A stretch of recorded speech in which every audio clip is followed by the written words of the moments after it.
Assalamualaikum warahmatullahi wabarakatuh. Halo semuanya.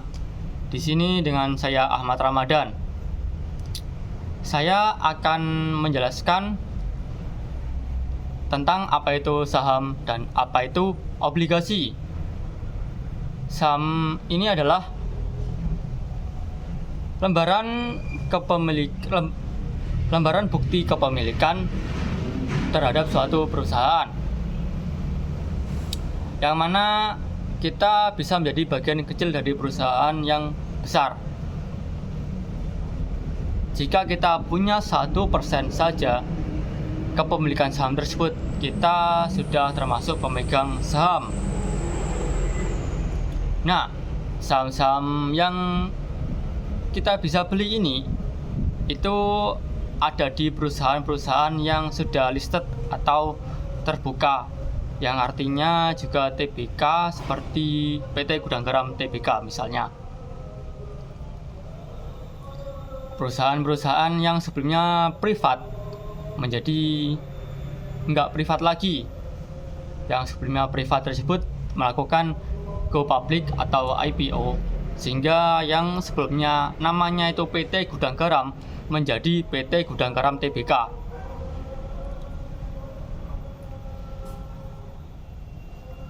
Apa itu arti TBK?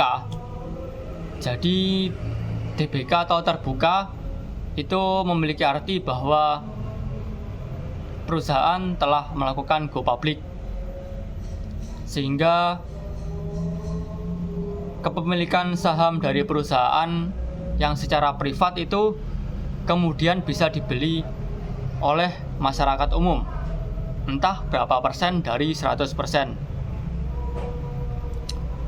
Saham itu sebenarnya sesimpel kita membeli bisnis model dari perusahaan tersebut. Ada banyak sekali perusahaan-perusahaan yang telah IPO atau perusahaan-perusahaan TBK. Contohnya perusahaan PT Gudang Garam TBK, Bank Sentral Asia TBK atau BCA, Bank Mandiri, BNI, PT Unilever, PT Astra, Telkom, dan lain sebagainya.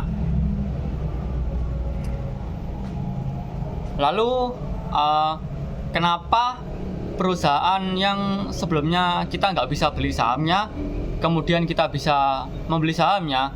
Karena perusahaan tersebut pastinya butuh modal butuh dana dari masyarakat.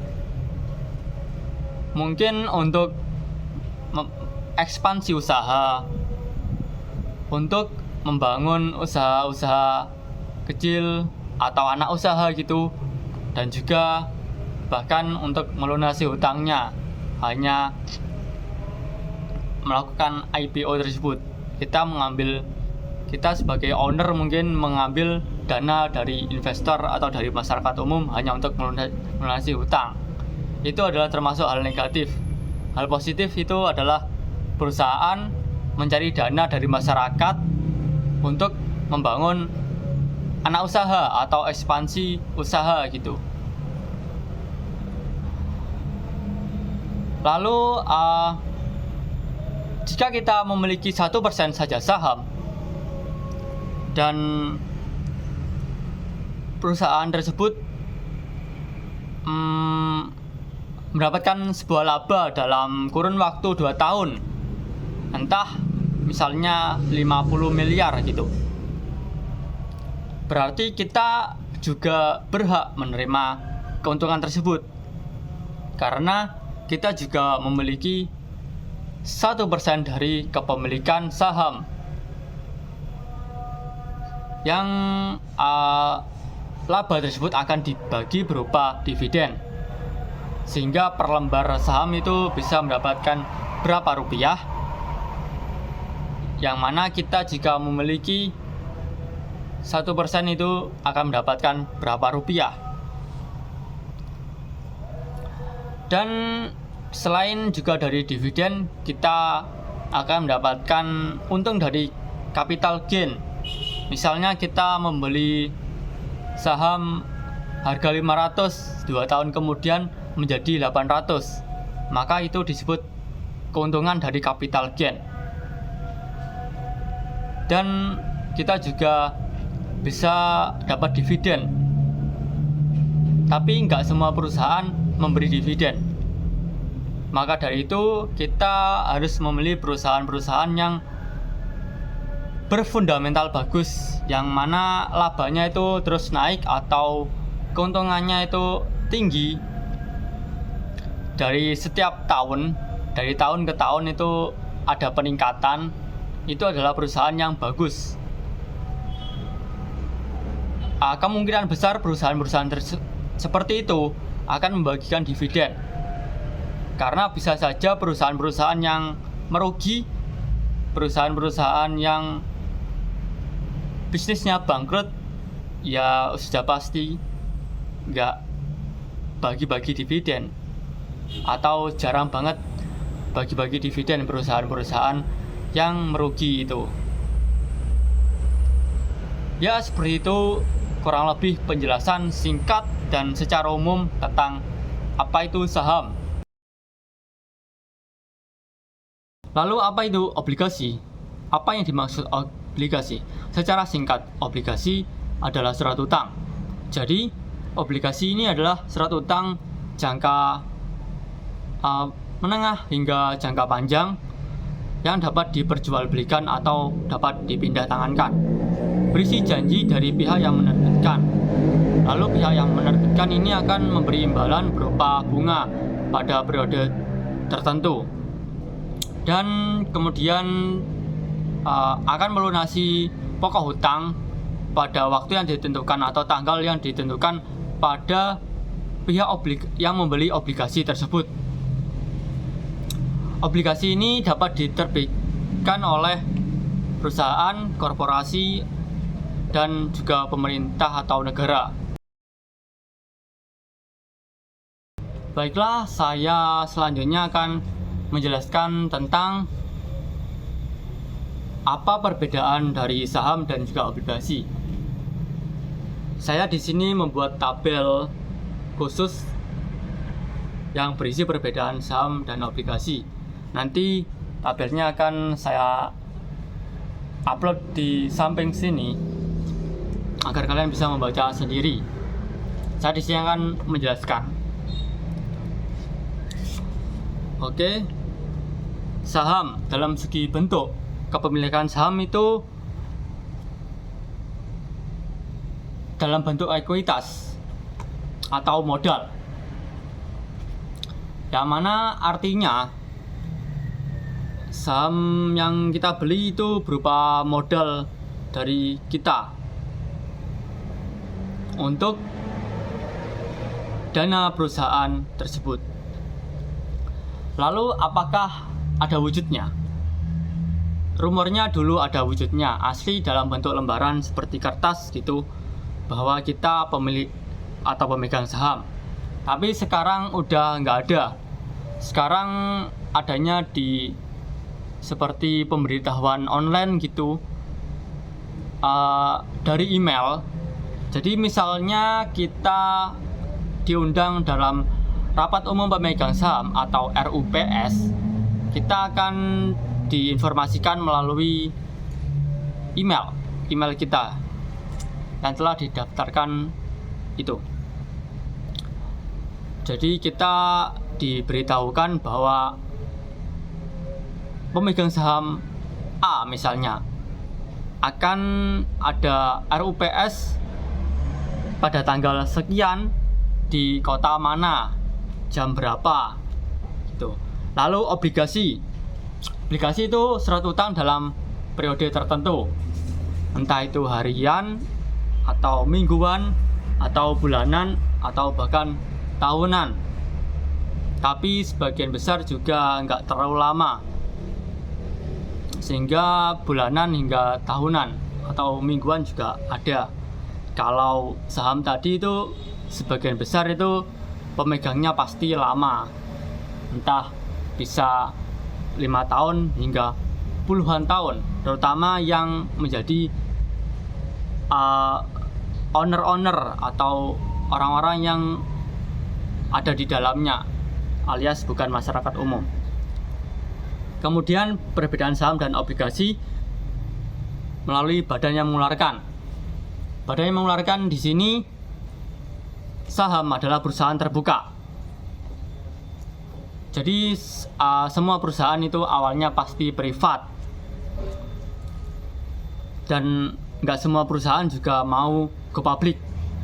Sehingga perusahaan-perusahaan TBK adalah perusahaan yang telah go public atau IPO.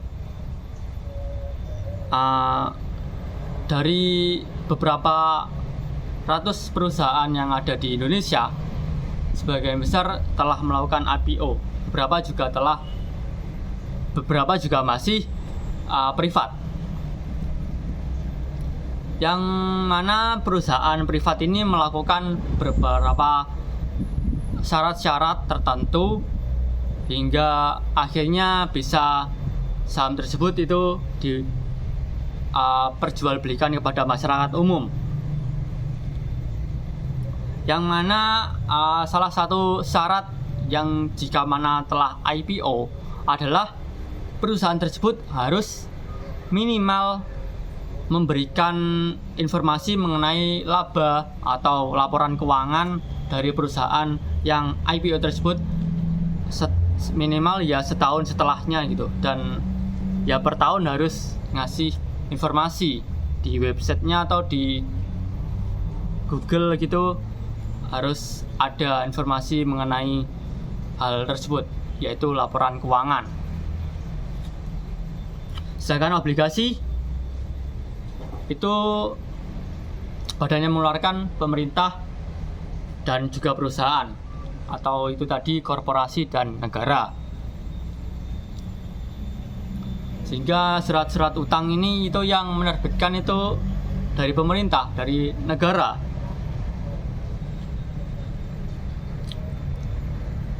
Selanjutnya perbedaan saham dan obligasi dari keuntungan capital gain. Sebenarnya mirip ya.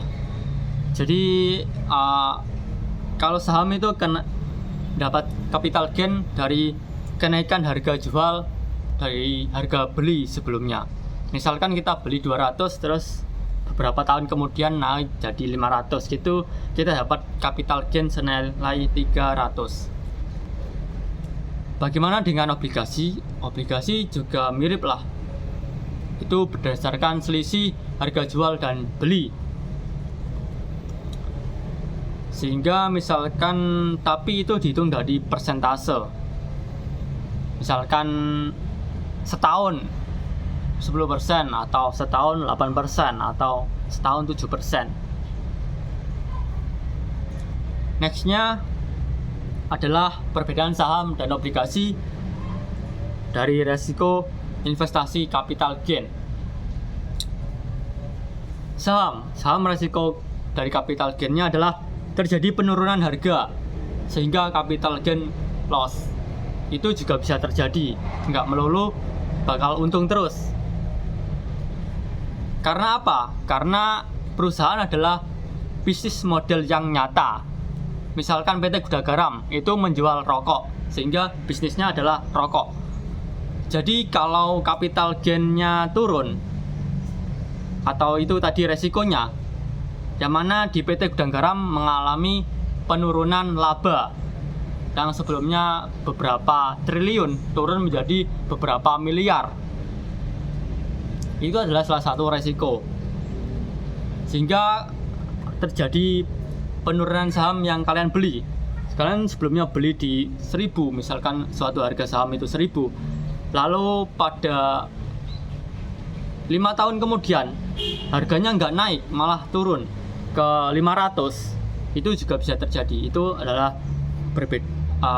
mengenai resiko investasi capital gain dari saham. Lalu bagaimana dengan resiko investasi capital gain dari obligasi? Yaitu resiko penurunan harga obligasi tersebut, sehingga obligasi juga bisa turun. Lalu saham dan obligasi ini perbedaan mengenai pembagian keuntungan. pembagian keuntungan saham itu berasal dari laba perusahaan atau disebut dividen yang telah saya jelaskan dari pengertian saham pertama awal tadi. Yang mana jika perusahaan dalam 5 tahun mencetak laba yang selalu naik, maka seharusnya dividen yang diberikan per lembarnya juga naik. Seperti itu kepada para pemegang saham meskipun hanya 1%. Lalu obligasi itu pembagian keuntungan dari pengembalian pokok dan bunga atau return seperti yang tadi saya bilang, yaitu 8%, 9%, 7%, 10% dalam waktu 1 tahun. Itu adalah pembagian keuntungan dalam hal obligasi. Bagaimana selanjutnya dengan resiko pembagian keuntungan saham? Resiko jika perusahaan tersebut tidak membagi dividen, yang artinya karena ekspansi atau rugi. Jadi ekspansi bisnisnya itu gagal, lalu merugi, ya seperti itu kurang lebih resiko pembagian keuntungan, sehingga dividennya itu nggak diberi dividen. Lalu bagaimana dengan obligasi? Obligasi terjadi gagal bayar karena perusahaan pemerintah tidak mampu membayar tepat waktu. Dan terakhir yaitu tujuan investasi. Saham lebih condong ke jangka panjang, ya 3 tahun, 5 tahun. Sedangkan obligasi lebih ke pendek dan menengah, jangka pendek dan juga jangka menengah, seperti mingguan, bulanan, atau hanya 1 tahun saja. Kurang lebih seperti itu. Apa itu saham, apa itu obligasi, dan perbedaannya. Semoga bisa bermanfaat. Assalamualaikum warahmatullahi wabarakatuh. Terima kasih. Thank you yang sudah menonton sampai akhir.